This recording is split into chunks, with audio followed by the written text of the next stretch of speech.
Hello everyone, welcome to the KZGN News. Today we'll bring you City Council news, Sierra Sands news, veteran stand-down call for volunteers, today's KZGN Talking Points editorial, and much more. From the Rademacher Hills to Bee Mountain and the mighty Sierras, Ridgecrest to Inyokern and China Lake, this is your news for the Indian Wells Valley with the KZGN News crew. Hello, I'm Tom Whitney. Thanks for joining us for the news affecting Ridgecrest and the Indian Wells Valley. In news from the Ridgecrest Police Department, we get word that they have arrested a man sought for a shooting last Sunday. Officers responded to a call on Sunday at 11:45 p.m. for an argument in the 400 block of North Sahara. Upon arrival, they found a woman had been shot. The woman was only wounded and is expected to recover from the wound. The suspected shooter was identified as 18-year-old Ray Segala.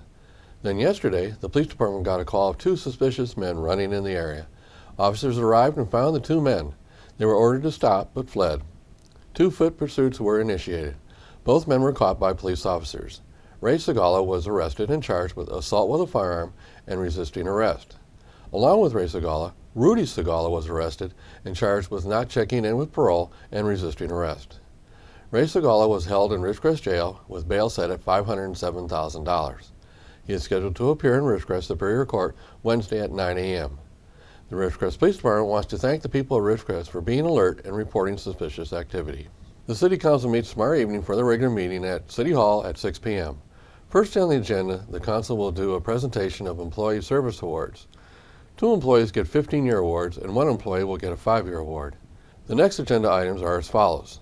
First, the Council will consider adopting a resolution of the Ridgecrest City Council approving a contract change order for a $0 value with the contractor Super Seal and Stripe Incorporated on the Highway Safety Improvement Program signing and striping for 12 intersections.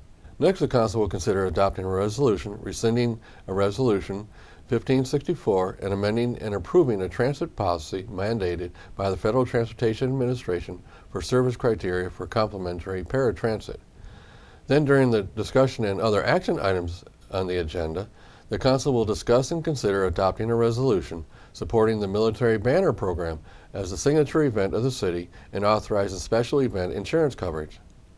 And finally, the Council will discuss and consider adopting a resolution supporting the 2015 USO event as a signature event of the city and authorizing special event insurance coverage. In news from Sierra Sands School District, they have released this statement. The California Assessments of Student Performance and Progress results have been published. Sierra Sands had the highest scores in Kern County and placed well within the state. The scores were categorized in these 4 levels. First, standards not met. Second, standards nearly met. Third, standards met.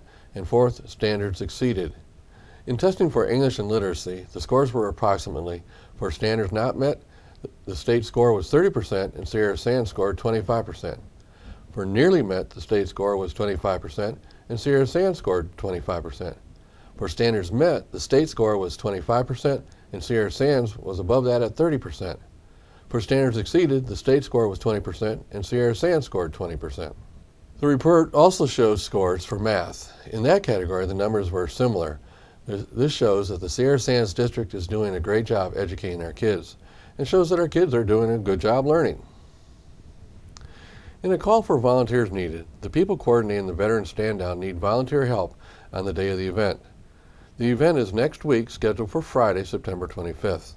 Last year, the event helped hundreds of veterans get help for services they need. This year, over 60 care providers are participating in the event. The sheer size of the event and the numbers of people coming requires a lot of volunteer help. They need more help. If you are willing to just take a little time and come help the veteran event, they need you now. These are people that answered the call from Uncle Sam. Uncle Sam needs you, now they need you. To volunteer, call Nick or Carol Corey right away. They can be reached at 760-608-1484 or 760-608-9251. News from the Desert Oasis Garden Club, they will be holding their annual plant sale on Saturday, September 26th at the Desert Empire Fairgrounds. All the plants for sale will be low water consumption plants and indigenous to the area. These plants are started here in the area. The club members state buying plants that we raised here in the area provides a better chance for the plant to survive the planting. Plants grown out of the area and then imported sometimes go into shock due to the elevation change. This could stunt the growing and even kill the plant. The Garden Club is a community group members with years of experience on knowing what grows in the area. Again, this annual plant sale is next Saturday, September 26th at the Desert Empire Fairgrounds. Now stay tuned for KZGN's Talking Points editorial coming up next.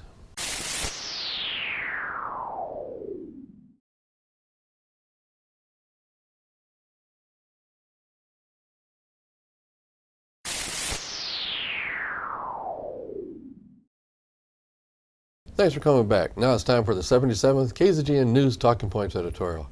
Here's today's topic. What do you expect to see from Wednesday's Republican presidential debate, and some thoughts on the coming Democrat debate? But first, some comments from Thursday's editorial titled, What Does Fair and Balanced in News Mean to You? Ethan provided this comment. Well, I ought to feel honored that an entire editorial segment was in my honor. I will end my participation here by making a final point. It is not in the least but surprising that the author would employ the two wrongs don't make a right theme as if to suggest that my desire for objectivity and fairness is a deflection. It is unfortunate that objectivity and fairness would not be a reporter's most paramount code when reporting or giving an informed opinion. I believe my error here is I assumed that editorial was written by a reporter and not a conservative station owner. Perhaps the KZGN newsroom has a professional conflict that is inhibiting its credibility in the community. Ethan continues, the over-the-air rebuttal is nothing but deflection. I too am tired. I am tired of both liberals and conservative supporters who scream and whine about the actions of the other side when their side is just as guilty of the same crud.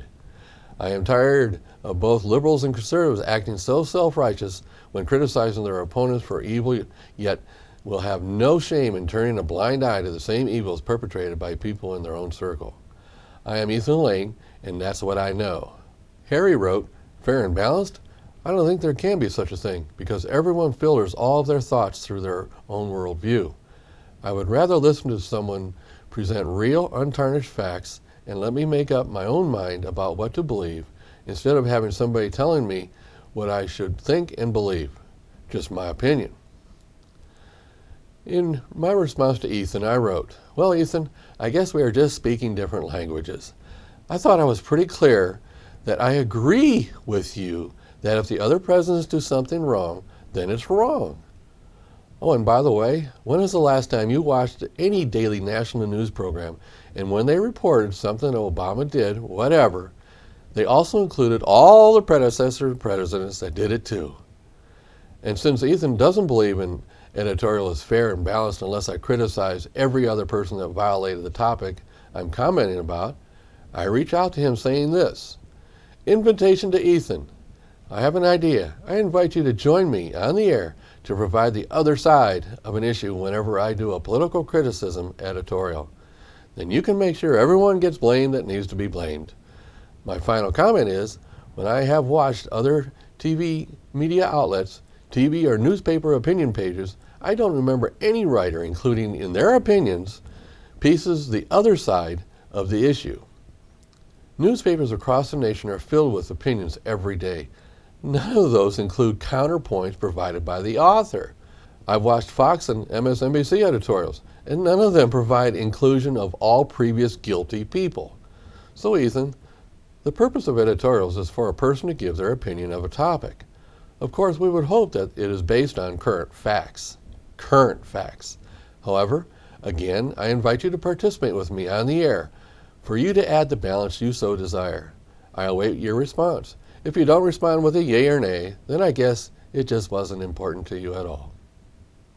Now on today's topic, what do you expect to see from Wednesday's Republican presidential debate, and some thoughts on the coming Democrat debate? Well, tomorrow we get to watch another Republican debate.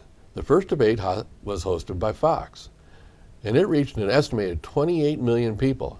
That, folks, is unbelievable. In recent history, debates usually drew viewers in the 2 million viewer range.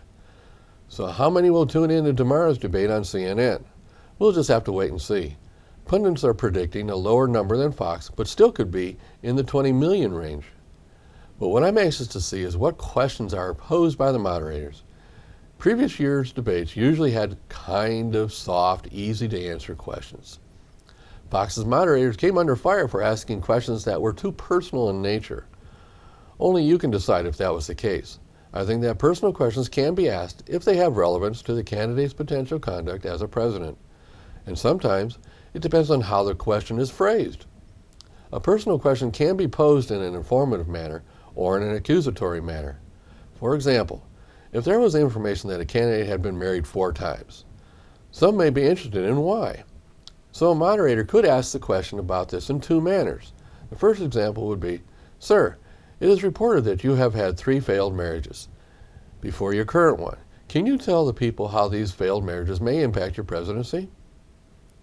Or, asked another way, "Sir, we understand that you had 3 prior marriages that ended under charges of cheating and abuse. Would you like to comment on those charges?" I hope you can see the clear difference in the tone of both questions. One designed to get information out to the people, one designed to embarrass the recipient as guilty before even able to answer the question. Again, I'm not talking about the content as much as the way a question is posed. So if the next debate sponsors decide to follow Fox's lead, the CNN debate could be interesting. Will they ask real questions? Will they ask questions designed to get us information to base our decisions on? Or will they be gotcha questions? Of course, all eyes will be on Trump. Everyone will be watching to see if he changes his rhetoric at all.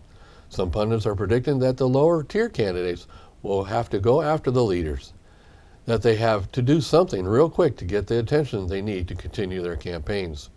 Obviously, all the single-digit candidates need to do something, and soon. I would expect to see the field dropping into 10 candidates by year's end. Campaigns are real expensive. Since the voting really doesn't start until next February, it'll take a lot of money to get there. And then the major effort will be Super Tuesday next March. That's when the campaigns will get real expensive. However, as far as Republican debates scheduled, I hear that after this one at CNN, there will be another in October, another in November, and 2 in December.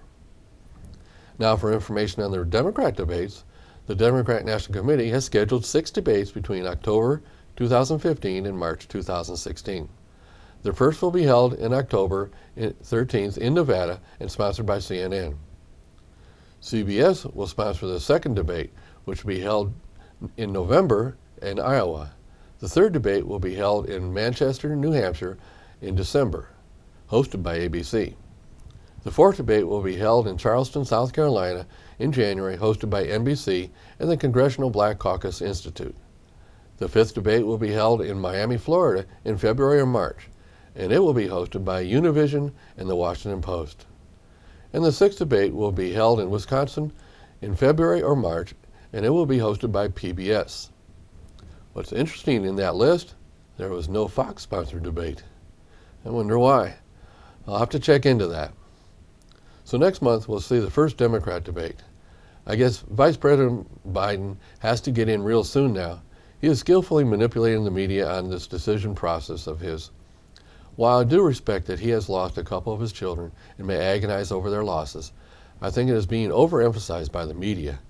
When he jumps in, and I do believe he will jump in, he'll have developed this huge emotional support for the decision. Since Hillary is tumbling so badly, and Sanders is quite scary with his socialist agenda, Biden is poised to be the perfect solution for the Democrats. And again, I wonder about the questions that will be asked of the Democratic candidates. Will they be treated with soft, easy questions?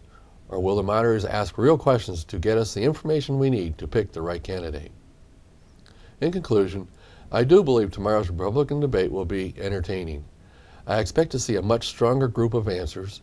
I believe Trump is ready for some of them to attack him. A lot of attention will be on Carly Fiorina, and Bush supporters will be wanting him to exhibit some strong energy.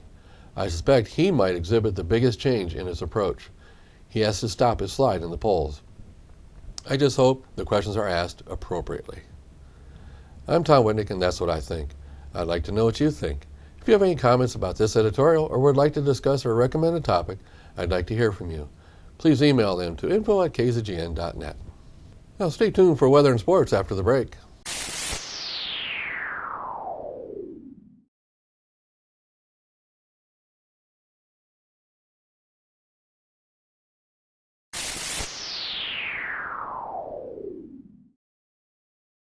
Thanks for staying with us. Let's go to Keith for the weather.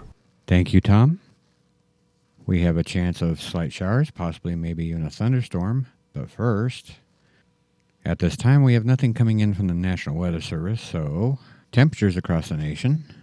Carolinas came in at 75, Georgia 72, Arkansas 73, Northern Texas 72, Arizona 82, and Los Angeles came in at 70. And for our local forecast here in the IWV tonight, isolated showers possible before 11 p.m., otherwise partly cloudy with a low around 66, breezy with a southwest wind 15 to 20 miles per hour with gusts as high as 30. Wednesday will be sunny with a high near 83, southwest wind 15 to 20 miles per hour. Wednesday night, mostly clear with a low around 61, southwest wind 10 to 20 miles per hour. Thursday will be sunny with a high near 88, west-southwest wind 5 miles per hour. Thursday night, mostly clear with a low around 64, southwest wind 5 miles per hour. Friday will be sunny with a high near 93, northwest wind 5 miles per hour. Friday night, mostly clear with a low around 66, east wind 5 miles per hour. Saturday, sunny with a high near 95, northwest wind 5 miles per hour. And on Saturday night, clear with a low around 68, east-southeast wind 5 miles per hour. And as a look at your forecast for the IWV, now back to Tom and the rest of the KZGN News. Thanks, Keith. Now Tom Heck with sports. And a very pleasant Tuesday afternoon to everyone. Let's start with local sports note. It'll be Burroughs and Paraclete on Friday night. The JV team will play on Thursday, as will the freshman team. We'll talk more about Paraclete tomorrow. Major League Baseball winding down the last 2.5 weeks of the season. And in the American League, we have some great races. The Angels, however, did not help themselves last night up in Washington. They lose to Seattle. Now the Angels find themselves, as they wake up today, they are now 4.5 games behind the Houston Astros for first place. Houston lost last night in Arlington. Texas beat them 5-3. So the Rangers right now are in second place, only a half a game behind Houston. Who would have thought? Now the Angels trail the Texas Rangers for that last wild card spot. The other wild card contender won also last night. The Minnesota Twins had a victory over Detroit. Now, oddly enough, the Twins find themselves only 9 games out behind the American League leading Kansas City Royals. I say that oddly enough because they were actually down by 15 games not all that long ago. The Royals, I'm not saying they're going to lose their lead at all, but boy, they sure have fallen. They've lost a lot of games. Okay, San Diego gets a win over Arizona. Now, in the National League East, Washington and the Mets both win, so it's still 9.5 game lead for the Mets. They're in very good shape.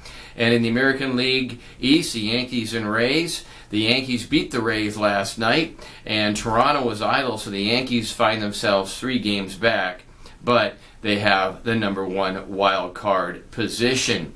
A few things to mention. Tonight, the Angels will be in Seattle. Felix Hernandez will be on the mound. Eric Richards last night pitched fairly well for the Angels, but he took the loss. All right, this weekend from the Pac-12, BYU and UCLA. That'll be at UCLA, and USC and Stanford at the Coliseum. USC finds himself ranked number 6. 14 Oregon will host Georgia State. And a couple of other interesting Pac-12 games this weekend. Cal and Texas, that'll be a very interesting game. Texas really not the Texas they used to be. Colorado better this year. They'll play Colorado State. That could be a big win for the Buffaloes if they could get it. And Washington State will host a very good Wyoming team. We'll see what they could do after they picked up things and beat Rutgers on the road last week. And the Fresno State Bulldogs will play against Utah. I look for Utah beating them by at least 4 or 5 touchdowns. Okay, that's your sports for this Tuesday. I'm Tom Heck for KZGN. So that's the news for today. All of us at KZGN-TV know you have a choice in what you watch for your news. We all thank you for choosing KZGN-TV, Ridgecrest's only locally owned community TV station. Coming up next, Ridgecrest Talk.